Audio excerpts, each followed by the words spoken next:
Me oleme astunud suure sammu edasi et selles küsimuses nähakse probleemi, kuid meie jaoks on ikkagi väga oluline see, mismoodi hakkab see lahendus nüüd tulema.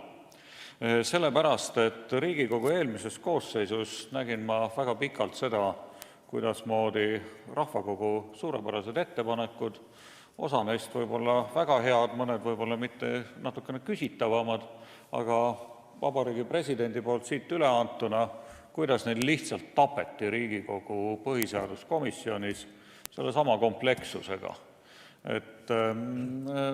Väga lihtne on niimoodi skolastikasse minnes erinevaid algatusi altpoolt õõnestada ja lõpuks mitte midagi teha.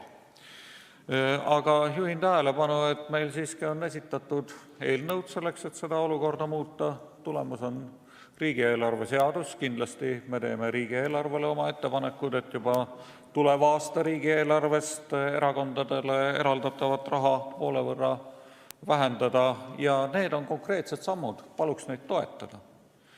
Nüüd, mida ma ministri jutus ei pea nagu niisuguseks heaks tooniks, on see, kui otsitakse niisuguseid põhjendusi, et vaadake, mida Keskerakond teeb Tallinnas. Või et on mingisugune julgeolekuoht, mis sunnib meid erakondi rahastama Eestis ebademokraatlikul moel.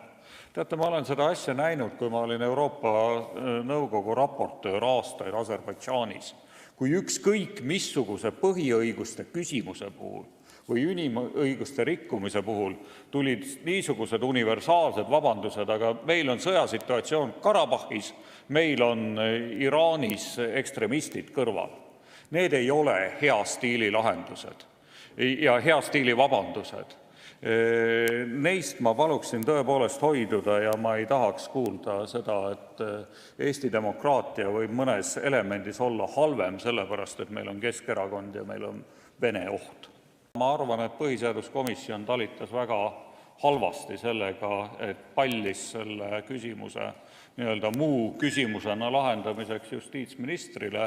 Tegelikult on just nimelt Riigikogu see koht, kus erakonnad omavahel peaksid saama niisugused probleemid selgeks kõnelda ja vastasel juhul, kui me seda ei suuda, siis ärge imestage seda, kui meid jälle kusagil kummitempliks nimetatakse.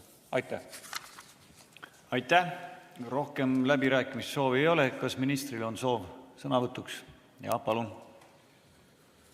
Millest me konkreetselt räägime?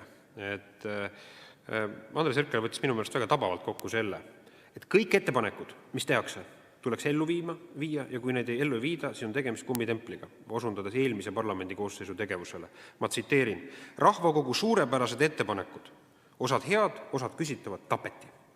Kõik oleks tulnud ellu viia, nii head kui küsitavad, aga tapeti.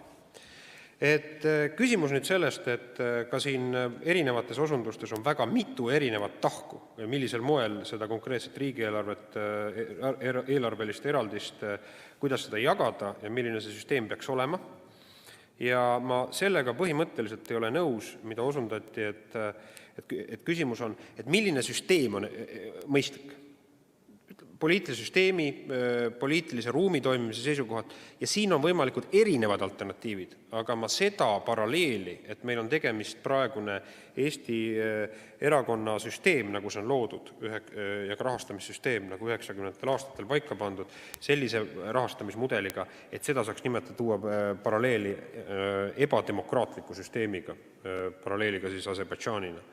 Minu osundus ei olnud mitte sellele, et otse kui erakondade rahastamise tänane süsteem peaks säilima, sellepärast, et Keskerakond kandib Tallinna linnas või sellepärast, et tegelikult efektiivset järelevalvet ei ole. Ei, vastupidi. Minu küsimus on selles, et miks me kui me sellise suurusjärgus probleemi ei lahenda, siis on väga silmakirjalik kõneleda ühest tahust